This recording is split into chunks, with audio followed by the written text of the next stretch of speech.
In today's video, we're going to take a Dollar Tree candle, some mason jars, a napkin, and make some beautiful fall decor. Do you miss me at all? Do you think about the things we used to do? For our first project, we're going to take these napkins that I got from Home Goods, and we're going to make a beautiful fall candle. This is a 3-ply napkin, and the first thing we need to do is get it down to 1 ply. I just wet my fingers, I kind of pinch the end of the napkin and it starts to separate, and then you just gently pull off that back tissue from the front of the napkin. And then we repeat the process again. But why didn't you call? Now that we have it down to 1 ply, we just need to measure off enough to cover our candle. I'm just going to cut off what I need here, and I'm going to save the rest of the napkin for a project later in the video. You want to take that section of the napkin that you just cut and you want to wrap it pretty tight around the candle. Then you want to take some parchment paper. I had mine already cut out, and you just wrap it gently around the napkin. Take your blow dryer to melt the wax, and that melted wax makes the napkin stick to the candle. You just want to check the candle and see where you need to go over it again. I'm just checking here and make sure it's everything's adhered. I find some spots that aren't, and then I just put it back and do it again. I'm trying to, it's overlapped a little bit, and I'm going to try to melt it before I use glue, but I end up using some glue. This napkin was a little bit longer and it overlapped, and I was just curious to see if I used a glue stick, if it would still stick when I heated up the wax. And it worked fine. Here you can see how you can see the wet wax through the parchment paper.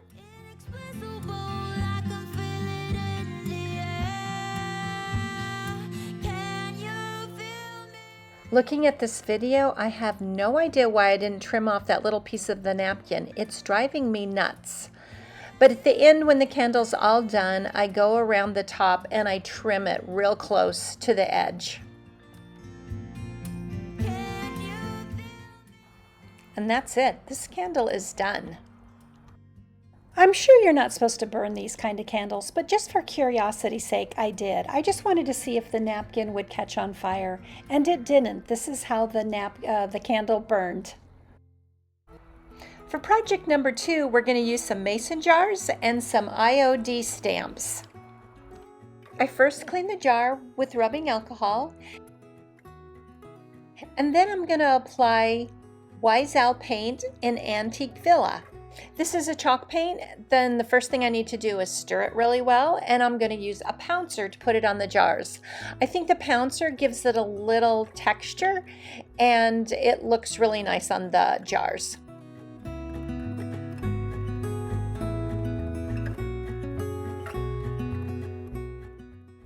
The second jar is for project number 3, but I wanted to paint them both at the same time.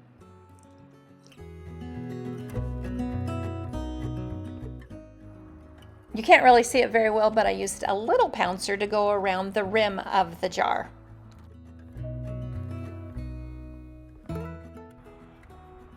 It took 2 coats of paint to cover the jars, and then I used my paper towel holders to hold the jars while they completely dried. This is the first time I've used this stamp, so I needed to season it by taking some sandpaper and going over the top of the stamp.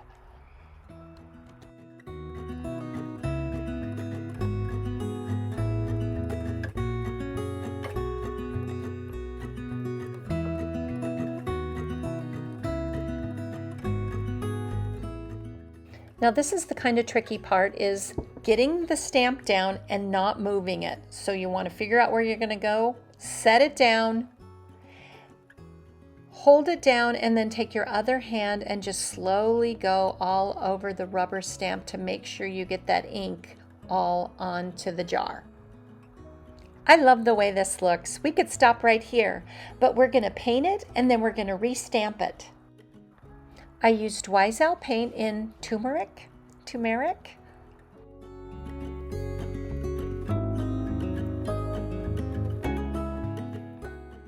The painting doesn't have to be perfect. You just want to get it close. When you go over it with the stamp again, it's going to look great. I didn't use good quality paintbrushes. I just used what I had on hand. I just took my time. It was relaxing and I enjoyed it. I wanted my paint color to be a little more pumpkin color, so I had some acrylic orange. I added it into the paint I already was using, and I went over it again.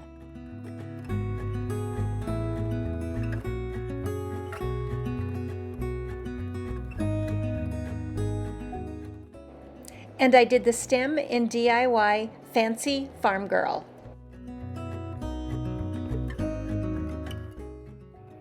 Once it was dry, I was ready to apply the stamp over what I had just painted.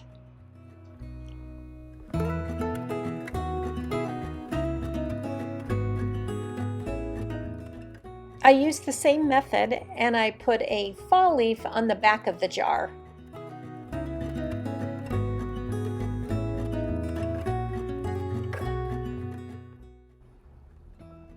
And it took me 3 times to get this stamp down in all the right places.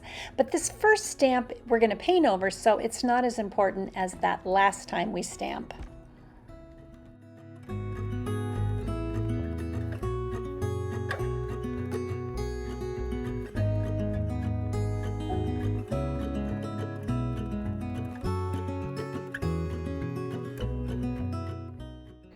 To make my leaf look a little more fallish, I took a little bit of that turmeric paint, I added a little water, and then I just went over the leaf.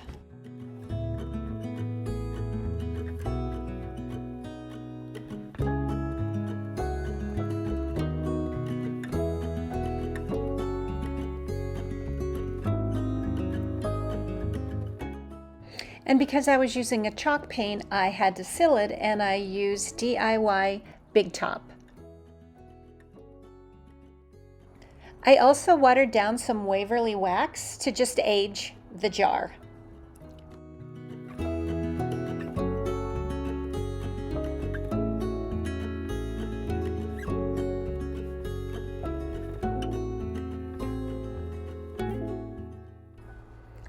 Once that was all dry, I was ready to embellish the top of the jar.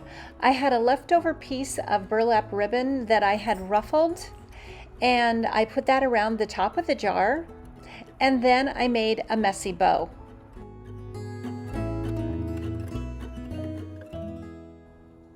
I have a big drawer with an assortment of ribbon and lace, and I wanted to use what I had on hand. So I just found 5 or 6 different types of ribbon, and I cut them to the size of the bow. I start with a piece of twine that I lay out, and then I crisscross my ribbons over the piece of twine, and then I use that piece of twine to tie and cinch my bow. A messy bow is my favorite bow to make. You really can't mess it up. And the most important part of a messy bow? Fluff. Don't forget to fluff up your bow. I put some twinkly lights in my jar, and this is how it turned out.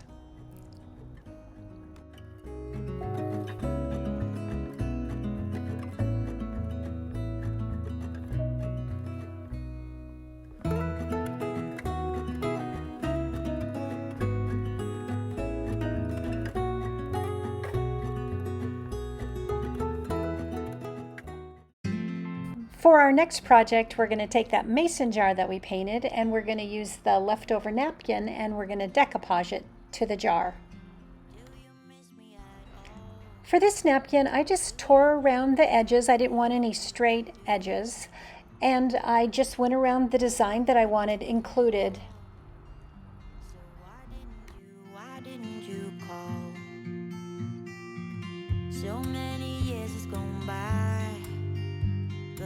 think about you all the time. Looks like you're changing and all. And I forgot to do the bottom of the napkin, so I quickly got that done. Why didn't you call? For my decoupage medium, I use DIY liquid patina.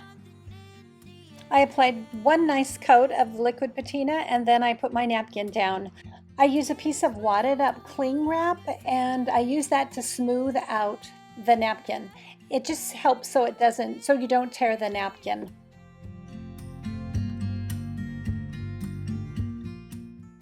The jars that I was using are flat on one side so that the jar would lay flat. I didn't have to worry about the jar rolling, which was really nice.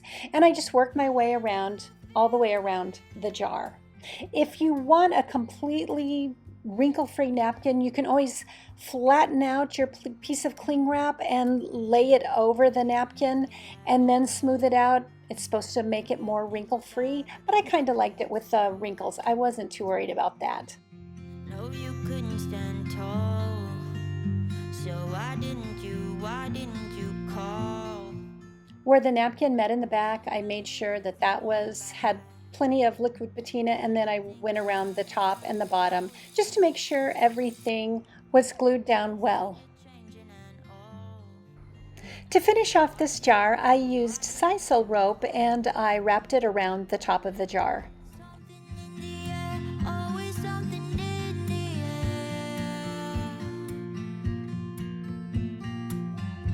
air. Inexplicable, I can feel it. To finish off the jar, I cut the rope at an angle and then it just fit right in place and finished off nicely.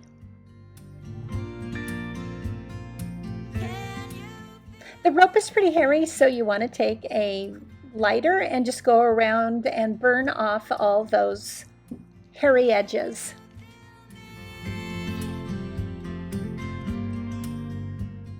I made one more messy bow and we were done. Do you have a favorite project? Let me know in the comments below. I think number 3 was my favorite.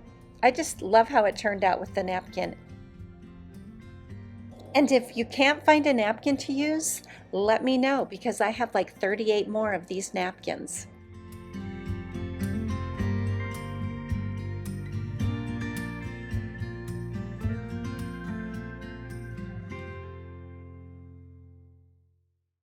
Thanks for watching and see you next time.